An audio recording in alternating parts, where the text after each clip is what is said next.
पहले तुम हेडिंग डालो रोलिंग मोशन, पहले हम रोलिंग मोशन पढ़ते हैं, ठीक है, उसके बाद हम ये वाला सवाल करेंगे, ठीक है। तो पहले तुम रोलिंग मोशन हेडिंग डाल लो। तो अभी जो हम पढ़ने जा रहे हो, क्या पढ़ने जा रहे हैं, रोलिंग मोशन। हेडिंग डालो रोलिंग मोशन, पहले वो पढ़ लेते हैं फिर क्वेश्चन करते हैं, ठीक है। ये पॉइंट है, अगर रोलिंग मोशन हम पढ़ लेंगे ना तो रोटेशन का जो आखिरी कॉन्सेप्ट था रोलिंग मोशन, फिर ये रोटेशन खत्म हो जाएगा, फिर तुम्हें खाली क्वेश्चन ही करने हैं इसके। तो लिख लो बिना किसी देरी के रोलिंग मोशन। अब देख रहा ध्यान से, रोलिंग मोशन होता क्या।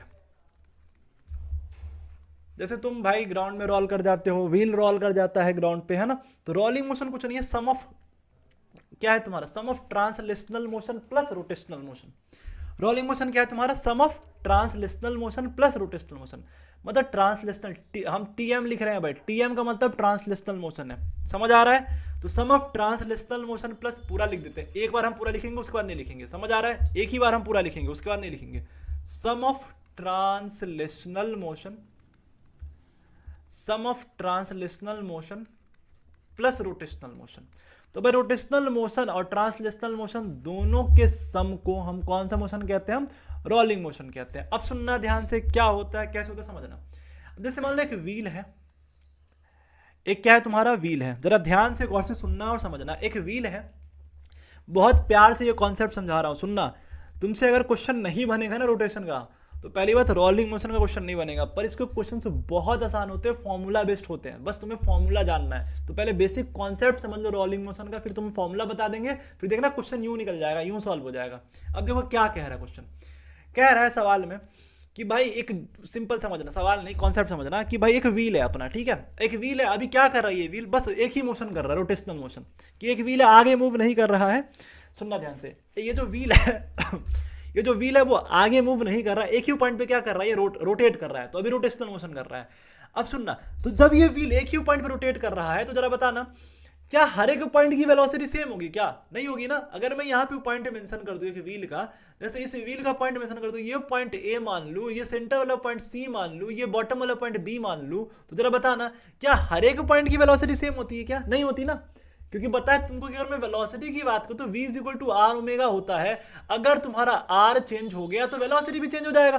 तो सेंटर वाले पार्ट पे तुम देखोगे तो r जीरो है, जो सेंटर वाले पार्ट पे जो वेलोसिटी होगा व्हील का वो क्या होगा, जीरो होगा। अगर हम खाली रोटेशनल मोशन की बात कर रहे हैं, मतलब व्हील खाली रोटेट कर रहा है, आगे मूव नहीं कर रहा है, समझ आ गया। तो अगर खाली रोटेशनल मोशन की बात करें तो हर एक पॉइंट पे, किसी भी पॉइंट पे अगर तुम चेक करोगे r बदल गया, अगर r सेम है तभी तुम्हारा v सेम होने वाला है, लेकिन अगर r अलग हो गया तो v सेम नहीं होगा, v कैसा होगा, अलग अलग हो जाएगा। तो इसके लिए हम जो यूज करेंगे कॉन्सेप्ट, वो वेलोसिटी का सेंटर ऑफ मास यूज करेंगे। सुनना समझ आ रहा है कि रोलिंग मोशन में जो हम वेलोसिटी यूज करेंगे, जो भी हम वेलोसिटी पढ़ते हैं, तुम पढ़ते हो force F is equal to ma, तो यहाँ जो a होता है एक्सेलरेशन, वो acceleration of centre of mass होता है, समझ आया नहीं आया। जैसे p इज इक्वल टू तुम mv पढ़ते हो, तो जो वेलोसिटी है वो velocity of centre of mass है, तो सेंटर ऑफ मास का वेलोसिटी है यहाँ पे जो वेलोसिटी किसका है, सेंटर ऑफ मास का है। ये कॉन्सेप्ट समझ आ रहा है सबको या नहीं आ रहा है, अब जरा ध्यान से सुनना और समझना। तो यहां पे जो कहना चाह रहा हूं, अगर मैं ए पे बात करूं, अगर मैं ए पे वेलोसिटी से चेक करूं, तो भाई ए पे वेलोसिटी तो ऐसे आगे की तरफ जा रहा है, क्या वी वाले पॉइंट पे, सी वाले पॉइंट पे सेंटर पे वेलोसिटी जीरो होगा, भाई लीनियर वेलोसिटी जीरो होगा, क्योंकि v is equal to r omega formula होता है भाई। यहाँ पे तो सेंटर पे क्या हो गया, जीरो हो गया। अगर मैं यहाँ इधर देखूं तो भाई इधर जो वेलोसिटी है वो निगेटिव में है तुम्हारा, और यहाँ पे velocity of centre of mass है, cm है, हम लिख नहीं रहे हैं पर यहाँ पे यही कहानी है। तो इधर जो वेलोसिटी होगा निगेटिव होगा, तो ये जो व्हील है, इस व्हील का खाली रोटेशनल मोशन हो रहा है, rm लिख रहे हैं भाई, rm का मतलब यहाँ पे रोटेशनल मोशन है, पूरा लिखने में टाइम वेस्ट नहीं कर रहे हैं। अब मान लो अब व्हील का ना हम खाली ट्रांसलेशनल मोशन देख रहे हैं, कि व्हील ना अब रोटेशन थोड़ा छोड़ देते हैं, बाद में कंबाइन करते हैं। जब कोई रोल करता है तो दोनों मोशन होता है, तो पहले रोटेशनल मोशन देख लिया, अब ट्रांसलेशनल देख रहे हैं, कि मान लो व्हील जो ऐसे स्लाइड करके आगे जा रहा है, तो जब व्हील आगे जाएगा तो सुनना ध्यान से, तो क्या जब व्हील का तुम ट्रांसलेशनल मोशन देखोगे, टीएम देखोगे, क्या देखोगे तुम, टीएम, तो क्या हर एक पॉइंट पे वेलोसिटी सेम होगी व्हील की, बोलो। व्हील की वेलोसिटी हर एक पॉइंट पे, चाहे ए पे देखो, सी पे देखो या बी पे देखो, हर एक पॉइंट पे वेलोसिटी क्या होगा तुम्हारा, वी ही होगा। समझ आ रहा है नहीं आ रहा है, हर एक पॉइंट पे वेलोसिटी क्या होगा, वी होगा। लेकिन जो रोलिंग मोशन होता है उसका सम होता है। तो अगर मैं रोलिंग मोशन की बात करूं, किसकी बात करूं, रोलिंग मोशन की, तो अगर दोनों को एक साथ रख दूं और अगर मैं वेलोसिटी चेक करूं, तो जरा देखना ए पे जो वेलोसिटी होगा 2v होगा, और सी वाले पॉइंट पे जो वेलोसिटी होगा खाली v होगा, और यहां पे जो वेलोसिटी है बॉटम वाले पॉइंट पे वो जीरो हो जाएगा। अरे समझ आ रहा नहीं आ रहा है? तो रोलिंग मोशन में जो पॉइंट कांटेक्ट में होता है ना ग्राउंड से, यहां पे वेलोसिटी क्या है तुम्हारा, 0 है, सेंटर वाले का v हो गया और ऊपर कितना है 2v है। अरे आया समझ या नहीं आया? क्लियर है सबको? किसी को कोई समस्या कोई परेशानी तो नहीं है यहाँ पे? बोल दो, किसी को कोई समस्या कोई परेशानी तो नहीं है? आ गया समझ में यहाँ पे? अब जरा देखना, अब हम क्या कर रहे हैं रोलिंग मोशन में भाई, इसका ना हम काइनेटिक एनर्जी निकालने की कोशिश कर रहे हैं। क्या निकालना चाह रहे हैं? इसका काइनेटिक एनर्जी। तो यहाँ पे देखना, अगर मैं बात करूं रोलिंग मोशन का काइनेटिक एनर्जी क्या होगा तुम्हारा, अगर मैं यहाँ पे काइनेटिक एनर्जी इसका निकालू रोलिंग मोशन का, तो काइनेटिक एनर्जी रोलिंग का कितना होगा, हाफ आई ओमेगा स्क्वायर। क्या होता है? Half I omega square. और इसका निकालू तो क्या होगा, हाफ एम वी स्क्वायर। तो जो रोलिंग मोशन का निकालूं, तो अगर रोलिंग मोशन का जो काइनेटिक एनर्जी होगा दोनों का सम होगा भाई, ट्रांसलेशनल काइनेटिक एनर्जी का भी सम होगा और रोटेशनल का भी सम होगा। तो अगर मैं यहाँ पे एनर्जी निकालूं, kinetic energy of rolling motion निकालूं, अगले पेज पे करते हैं, अगले पेज पे करते हैं। अगर मैं काइनेटिक एनर्जी निकालूं ऑफ रोलिंग मोशन, सुनना ध्यान से, जो बता रहा हूं ये फॉर्मूला वगैरह सब तुम्हें ध्यान रखना है। तो अगर मैं काइनेटिक एनर्जी निकालूं ऑफ रोलिंग मोशन का, तो रोलिंग मोशन का, रोलिंग नहीं रोलिंग कहते हैं यार इसको, ठीक है? समझ आ रहा है तुमको ना, रोलिंग। तो काइनेटिक एनर्जी निकालूं तो क्या होगा तुम्हारा, इसका जो काइनेटिक एनर्जी होगा वो क्या होगा, काइनेटिक एनर्जी ऑफ ट्रांसलेशनल मतलब rotational motion plus kinetic energy of translational motion, दोनों का सम मतलब half I omega square is equal to half M we square. समझ आ गया? अब जरा देखना, आई की जगह हम यहाँ पे यूज करें रेडियस ऑफ डायरेक्शन वाला टर्म। समझ आ गया? तो आई की जगह हम यहाँ पे यूज करें, आई की जगह हम यूज करें I is equal to M के स्क्वायर। कर सकते हैं भाई, आई इज इक्वल टू क्या यूज कर सकते हैं हम, एम के स्क्वायर। तो यहाँ पे 1/2 आई की जगह क्या रख रहे हैं हम, एम के स्क्वायर। और वी की जगह हम भाई देखो, ओमेगा तुम्हारा वी बाई आर होता है, तो हम यहाँ पे वी बाई आर यूज कर लेते हैं। ओमेगा की जगह क्या यूज कर लेते हैं, वी बाई आर। तो बस ये तुम्हारा v square by are square हो जाएगा। ये हमने टर्म यूज कर लिया। समझ आ गया कि ओमेगा की जगह हमने v by r term use कर लिया, आई की जगह क्या हमने यूज कर लिया, एम के स्क्वायर यूज कर लिया।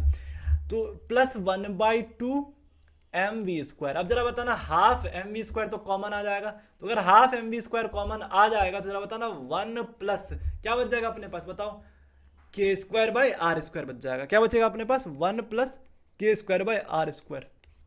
क्लियर है? तो यहाँ पे जो काइनेटिक एनर्जी आएगा रोलिंग मोशन का वो कितना आ जाएगा, half M we square 1 plus के स्क्वायर प्लस आर स्क्वायर। भाई तुम्हें अब ये फॉर्मूला याद रखना है, ये याद रखना है रोलिंग मोशन के लिए। अगर ये तुम्हें याद है ना तो बहुत बढ़िया भाई, बहुत सारे क्वेश्चन आसानी से कर देंगे हम। समझ आ रहा है? अभी करते हैं इस क्वेश्चन को भी करते हैं। तो तुम्हें ये फॉर्मूला याद होना चाहिए। क्या याद होना चाहिए, half M we square bracket में 1 प्लस के स्क्वायर प्लस आर स्क्वायर। ये रोलिंग मोशन का कहानी है। बोल दो यहां तक समझ आया? करिश्मा, रेखा, समझ आया नहीं आया यहां तक? शिवम, क्लियर है सबको? यहां तक में किसी को कोई समस्या कोई परेशानी तो नहीं है? चलो अब आगे बढ़ते हैं, थोड़ा सा क्वेश्चन करते हैं। अभी क्वेश्चन करते हैं, लेकिन हम प्योर रोलिंग पढ़ रहे हैं ऑन इंक्लाइन प्लेन। पहले हम क्वेश्चन करते हैं, क्वेश्चन करने से पहले हम प्योर रोलिंग पढ़ते हैं ऑन इंक्लाइन प्लेन। कितना पेज खाली है भाई, 2 है, चलो काम चल जाएगा। तो अब पहले हेडिंग डालो तुम, pure rolling on incline plane. तो हम क्या कर रहे हैं, एक इंक्लाइन प्लेन बना रहे हैं, उस पर एक कोई ऑब्जेक्ट को रोल कराते हैं, प्योर रोलिंग हो रहा है। तो इसके लिए हम वेलोसिटी वगैरह ये सब निकालना सीख रहे हैं, ठीक है? क्योंकि इससे सवाल बहुत सारे पूछे जाते हैं, तो पहले हम ये सीख लेते हैं, ठीक है? तो हमने क्या किया, यहाँ पे देखना, एक डायग्राम बना रहे हैं। यहाँ पे हम एक इंक्लाइन प्लेन बना रहे हैं यहाँ पे। तो जरा गौर से सुनना, ध्यान से समझना कि यहाँ पे हमने बना दिया कि इंक्लाइन प्लेन, दिखाई दे रहा होगा सबको? यहाँ पे हमने क्या बना दिया, इंक्लाइंड प्लेन बना दिया। इसका एंगल हमने ले लिया थीटा। यहाँ से एक ऑब्जेक्ट ले लिया भाई, तुमको दिखाई दे रहा होगा ऑब्जेक्ट। और ये ऑब्जेक्ट क्या कर रहा है, रोल कर रहा है, जिसका रेडियस आर है। ऑब्जेक्ट रेडियस क्या है तुम्हारा, आर है। इस प्लेन का हाइट यहाँ से एच ले लेते हैं, ठीक है, ताकि हम टाइम भी निकालेंगे यहाँ से। इसका हाइट हमने क्या ले लिया, एच ले लिया। अब सुनना, अब ये रोल करते करते, ये जो रोल करते करते भाई यहाँ पे पहुंच गया।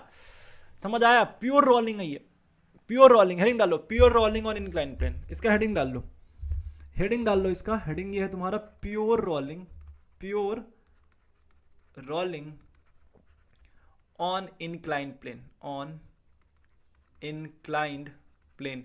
तो हम प्योर रोलिंग देख रहे हैं इंक्लाइंड प्लेन पे। समझ आ रहा है? किसी को कोई समस्या कोई दिक्कत तो नहीं आया? Pure rolling on inclined plane. सुनना ध्यान से, अगर मैं यहाँ पे चेक करूँ, सुनना ध्यान से, अगर मैं इसको यहाँ पे चेक करूँ, ठीक है, यहाँ पे पहुँच गया ये, ठीक है, नीचे ग्राउंड पे पहुँच गया। यहाँ पे चेक करूँ तो नीचे mg लग रहा होगा, इधर की तरफ एक फोर्स लग रहा होगा जो कि तुम्हारा mg साइन थीटा होगा, पीछे एक फ्रिक्शन लग रहा होगा, स्टैटिक फ्रिक्शन लग रहा होगा जो इसको हमेशा ग्राउंड से रोक के रखेगा, जिसकी वजह से रोलिंग मोशन हो रहा है, ठीक है। तो पीछे फ्रिक्शन लग रहा होगा, यहाँ पे n नाम की चीज लग रही होगी, और इधर क्या लग रहा होगा तुम्हारा mg cos थीटा लग रहा होगा। तो ये इसका कंपोनेंट हो गया, है ना, इसका क्या हो गया कंपोनेंट। हम क्या करना चाह रहे हैं भाई, हमें ना ये कितने वेलोसिटी से नीचे आया, तो इसका वेलोसिटी ऑफ सेंटर ऑफ मास हम निकालना चाह रहे हैं। हम क्या निकालना चाह रहे हैं, इसका वेलोसिटी ऑफ सेंटर ऑफ मास हम क्या करना चाह रहे हैं, इसका निकालना चाह रहे हैं। तो अगर मुझे इसका velocity of centre of mass निकालना है, अगर मुझे इसका velocity of centre of mass निकालना है, तो उसके लिए हम यूज कर लेंगे कॉन्जर्वेशन ऑफ मैकेनिकल एनर्जी। तो जो एनर्जी पहले होगा, अब रेस्ट से इसको रोल कराया है हमको, तो जो एनर्जी इसका पहले होगा, सुनना ध्यान से, गौर से समझना मेरी बात को, कि जो एनर्जी इसका पहले होगा वही एनर्जी इसका बाद में होगा। तो एनर्जी तो मैकेनिकल एनर्जी कंजर्व होता है, तो हम एनर्जी यहाँ पे क्या करा रहे हैं, कंजर्व करा रहे हैं। तो यहाँ पे जो इसका पोटेंशियल एनर्जी है, इसके टोटल काइनेटिक एनर्जी में क्या हो जाएगा, कन्वर्ट हो जाएगा। समझ आ रहा नहीं आ रहा है, तो यहाँ पे जो इसका पोटेंशियल एनर्जी है वो कितना होगा, mgh, हाइट h है इसका। तो हम यहाँ पे कुछ नहीं कर रहे हैं, कॉन्जर्वेशन ऑफ, इस केस में हम कुछ नहीं कर रहे हैं, क्या कर रहे हैं, कॉन्जर्वेशन ऑफ मैकेनिकल एनर्जी का यूज कर रहे हैं। किसका यूज कर रहे हैं, कॉन्जर्वेशन ऑफ मैकेनिकल एनर्जी का हम यहाँ पे यूज कर रहे हैं। मतलब कि ये जो है तुम्हारा, लाल कलम से हम जरा चमकाएं इसको, ठीक है, थोड़ा छोटा लिखेंगे, तो ये तुम्हारा mgh हो गया। और mgh यहाँ पे एक ही एनर्जी है भाई, mgh हाइट की वजह से, और यहाँ पे जो एनर्जी होगा वो टोटल क्या होगा तुम्हारा, काइनेटिक एनर्जी, जो कि अभी बताया था इसका फॉर्मूला, हाफ mv², सुनना ध्यान से, और 1 प्लस के स्क्वायर अपॉन आर स्क्वायर। सुनना ध्यान से, ये जो के स्क्वायर अपॉन आर स्क्वायर में कन्वर्ट किया ना, ये बहुत कमाल का है भाई। के स्क्वायर अपॉन आर स्क्वायर में कन्वर्ट किया ना, ये बहुत कमाल का है, जानबूझ के कन्वर्ट किया है इसको। क्यों कमाल का है, सुनना ध्यान से, क्योंकि के स्क्वायर और अपॉन आर स्क्वायर में ना, इसका मतलब ये होता है कि अगर यहां से ना, जैसे मान लो कोई स्फेयर है या कोई भी बॉल है, अगर मान लो स्फेयर है, सुनना ध्यान से, अगर मान लो कोई स्फेयर है, कोई एक मान लो कि स्फेरिकल फुटबॉल ले लो तुम, यहाँ पे अगर फुटबॉल का साइज अलग हो और मास भी अलग हो, तो सब सेम टाइम पे नीचे पहुंचेगा। नीचे पहुंचने का जो टाइम है सबका क्या लगेगा, सेम ही लगेगा। समझ आ रहा है या नहीं आ रहा है, इसलिए के स्क्वायर आर स्क्वायर की हम बात कर रहे हैं यहाँ पे, क्योंकि इसके मास और रेडियस पे डिपेंड ही नहीं करता पूरी कहानी। समझ आ रहा नहीं आ रहा, तो रोलिंग मोशन में मास और रेडियस पे पूरी कहानी डिपेंड करता ही नहीं है, इसलिए के स्क्वायर बाय आर स्क्वायर के टर्म में हम देख रहे हैं। और ये सबका तुम्हें निकालना भी पड़ेगा, के स्क्वायर बाय आर स्क्वायर। जैसे मान लो कि सॉलिड सिलेंडर का क्या होगा, हॉलो सिलेंडर का क्या होगा, रिंग का क्या होगा, तो तुम निकाल सकते हो तुम, ठीक है। 0 से 1 तक इसकी वैल्यू होती है, तो आसानी से तुम निकाल सकते हो। अब आ जाओ आगे बढ़ते हैं यहाँ पे, अब जरा देखना ध्यान से, हमें यहाँ से v निकालना है ना, हो गया आसान। हमें क्या निकालना है, यहाँ से v निकालना है, वेलोसिटी ऑफ सेंटर ऑफ मास। एक मास से एक मास क्या होगा तुम्हारा, कट जाएगा, तो 2gh इज इक्वल टू, सीधा एक ही बार में v निकाल दे हम।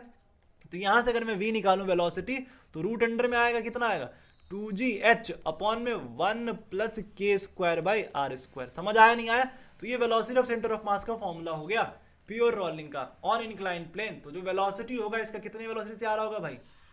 अब ये velocity of centre of mass का फॉर्मूला, ये तुम्हें ध्यान रखना है, किसका फॉर्मूला है, velocity of centre of mass का फॉर्मूला है 2gh 1 प्लस के square by are square, 1 plus के square by are square. Clear है। अब सुनना ध्यान से, चीज और समझना, के स्क्वायर बाई आर स्क्वायर तुम्हें हर चीज का निकालने आना चाहिए भाई। अगर मान लो तुम सॉलिड सिलेंडर का निकाल रहे हो, किसका निकाल रहे हो, सॉलिड सिलेंडर का, तो भाई देखो के का जो फॉर्मूला होता है ना, के स्क्वायर इज इक्वल टू, तुम क्या लिख सकते हो, आई बाई एम, है ना, क्या लिख सकते हो, आई बाई एम।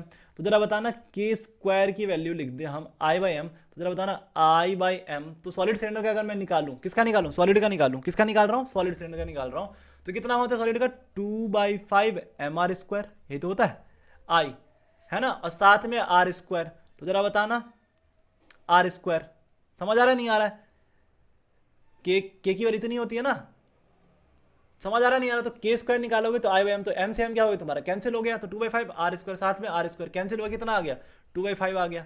मतलब कि के स्क्वायर बाय आर स्क्वायर जो सॉलिड सिलेंडर का होगा, सॉरी सॉलिड स्फेयर का होगा, कितना होगा, 2/5 होगा। तो इस तरीके से तुम सबका निकाल सकते हो। तो अभी तुम निकालोगे भी सबका, क्वेश्चन में तुम्हें ये या तो याद होना चाहिए या निकाल सकते हो आसानी से, तो ये वैल्यू तुम्हारा आसान हो जाता है। अभी करते हैं इससे क्वेश्चन। तो ये वेलोसिटी समझ आ गया। अब हम एक्सेलरेशन निकालना चाह रहे हैं। अब हमें क्या निकालना है, एक्सेलरेशन। लेकिन एक चीज तुम ध्यान रखना, इसका जो वेलोसिटी है रोलिंग बॉडी का, वो इंडिपेंडेंट होता है किसी भी ऑब्जेक्ट के मास के और रेडियस के। नोट करके ये पॉइंट तुम लिख लो, तुम नोट करके ये पॉइंट लिख लो, दिल में बैठा लो कि रोलिंग, अगर कोई वेलोसिटी ऑफ रोलिंग बॉडी, ऐसे लिख लो तुम, velocity of rolling body, velocity of rolling body is independent of its mass and radius। Clear है, समझ आया नहीं आया तुमको कि velocity of rolling body is independent of its mass and radius. तो अगर यहां पे सुनना, अब ये जो वेलोसिटी है किन किन चीजों पे डिपेंड करेगा, मतलब कौन से ऑब्जेक्ट है जो सबसे स्पीड में चला जाएगा भाई, कौन सा ऑब्जेक्ट है जिसकी स्पीड सबसे ज्यादा होगी, तो जिसका के स्क्वायर बाय आर स्क्वायर की वैल्यू, समझ आ रहा है तुमको, के स्क्वायर और आर स्क्वायर की वैल्यू पे तो डिपेंड करेगा, समझ आ रहा नहीं आ रहा, तो भाई जिसकी वैल्यू सबसे स्मॉलर होगी उसका वेलोसिटी क्या होगा, ज्यादा होगा, तो के स्क्वायर बाय आर स्क्वायर की वैल्यू किसका कम होता है भाई, उसका क्या होगा, तुम्हारा वेलोसिटी ज्यादा हो जाएगा। समझ आया नहीं आया, तो यहां से तुम समझ सकते हो इसको। अब आ जाओ, अब हम निकालने की कोशिश कर रहे हैं एक्सेलरेशन। तो जब हमें एक्सेलरेशन निकालना है तो देखो यहाँ पे कौन कौन सा फोर्स लग रहा है, यहाँ पे फोर्स लग रहा है, हम क्या निकाल रहे हैं, अब एक्सेलरेशन निकाल रहे हैं। तो जरा बताना यहाँ पे कौन सा फोर्स लग रहा है, m g sine theta minus पीछे फ्रिक्शन फोर्स लग रहा है f is equal to m a. हमें क्या निकालना है, ए निकालना है। पहले इसके लिए हमें फ्रिक्शन निकालना पड़ेगा, क्या निकालना पड़ेगा, फ्रिक्शन निकालना पड़ेगा। तो जरा बताना फ्रिक्शन निकालने के लिए, फ्रिक्शन निकालने के लिए यहाँ पे टॉर्क लगेगा। अब ये रोल कर रहा है भाई, तो टॉर्क नाम की चीज भी तो लग रही है, तो एफ आर यहाँ पे टॉर्क लग रहा है, फ्रिक्शन फोर्स साथ में आर रेडियस है, ये क्या लग रहा है, torque. Torque is equal to I alpha लिख दिया, क्या लिख दिया, tau is equal to I alpha यहाँ पे लिख दिया। तो यहाँ से एफ की वैल्यू कितना आ जाएगा तुम्हारा, आई अल्फा बोलो बाई आर। एफ की जगह क्या लिख देंगे हम, आई अल्फा बाई आर। थोड़ा सा और इसको मॉडिफिकेशन कर देते हैं हम, आई की जगह हम लिख देते हैं एम के स्क्वायर, और अल्फा की जगह हम क्या लिख लेते हैं तुम्हारा ए बाई आर, तो तुम्हारा ए बाई आर स्क्वायर आ गया। तो यहां से जो फ्रिक्शन की वैल्यू आ गई एफ की कितनी आ गई, एम के square A by are square आ गया। ठीक है, अब कुछ नहीं कर रहे हैं यहाँ पे, बस m g sine theta is equal to m a plus f लिख देते हैं। हम क्या लिख रहे हैं, m g sine theta is equal to m a plus f. अब रख दो जरा तुम, m g sine theta is equal to m a plus f की जगह क्या रखे हम, एम के स्क्वायर ए अपॉन में आर स्क्वायर। समझ आ गया। अब यहां से हमें ए निकालना है, तो यहां से ए तुम कॉमन ले लोगे, एम ए कॉमन ले लोगे तो एम तो कैंसिल हो जाएगा कॉमन होके, एम तुम्हारा कैंसिल हो जाएगा कॉमन होके, समझ आ रहा है, एम तुम्हारा कॉमन होके कैंसिल हो जाएगा। और यहां से ए निकालेंगे तो भाई ये वाला जो टर्म है तुम्हारा ए कॉमन लोगे तो 1 प्लस के स्क्वायर बाय आर स्क्वायर कहाँ आ जाएगा, नीचे आ जाएगा।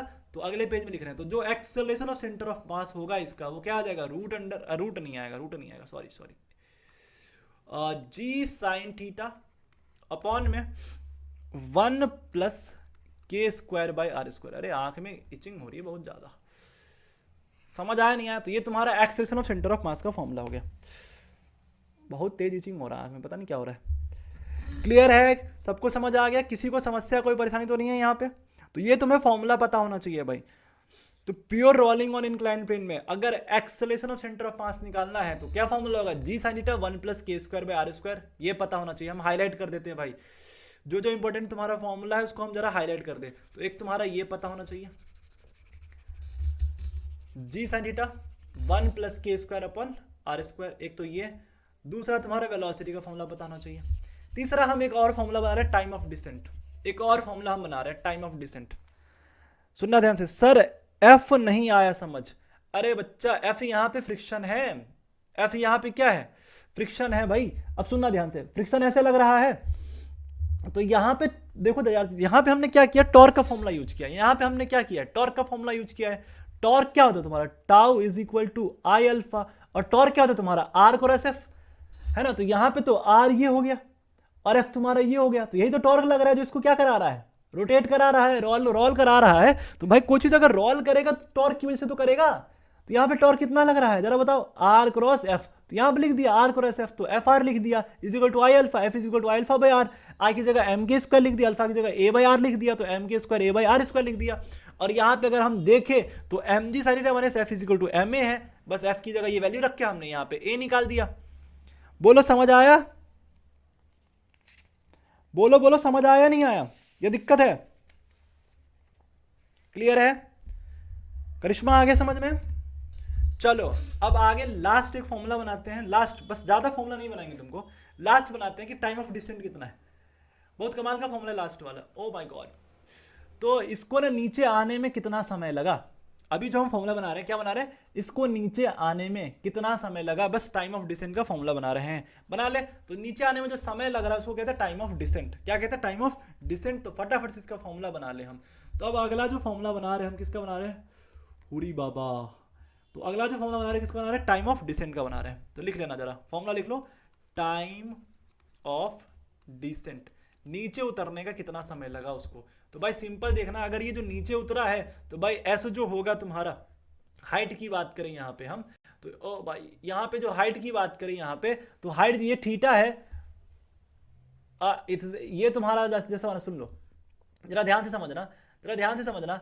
अगर मान लो ये थीटा है तो ये जो डिस्टेंस होगा तुम्हारा, ये s is equal to u t plus half a t square हम यूज कर लेते हैं, तो ये जो डिस्टेंस होगा तुम्हारा क्या हो जाएगा, तुम्हारा एच बाई साइन थीटा हो जाएगा। समझ आया, ट्रिगो यूज करके एच बाई साइन थीटा तुम्हारा ये वाला डिस्टेंस हो गया।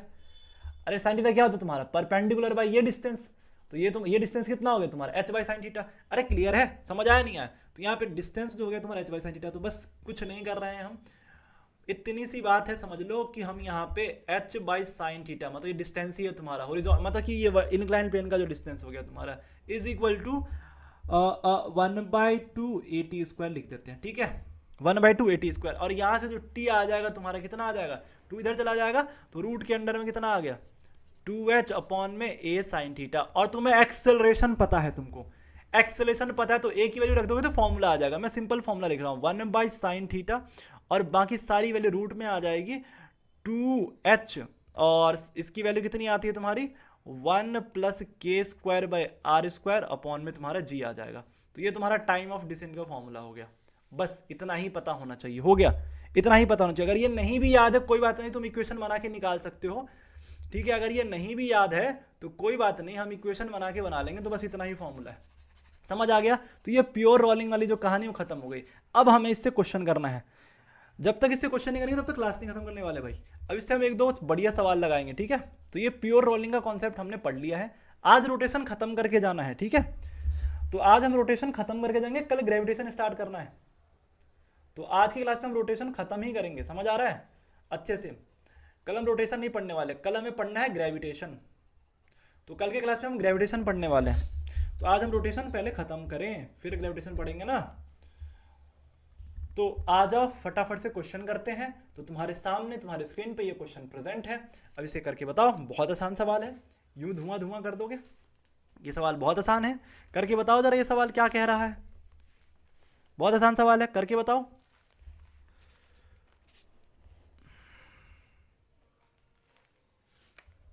क्या कह रहा है बताओ जरा, क्या पूछा है हमसे, क्या पूछा है बताओ, क्या पूछा है बताओ, क्या पूछा है बताओ, क्या पूछा हमसे। एक डिस्क है, चलो हम करते हैं, हो गया बहुत समय ले लिया, अब हम करते हैं। ये सवाल देखो तुम्हारा नीट 2029 में पूछा गया है। देखो क्या पूछा है, कह रहा है तुमसे सवाल में, एक डिस्क है, रेडियस कितना है इसका 2 मीटर है, एंड मास 1000 नहीं 100 kg है।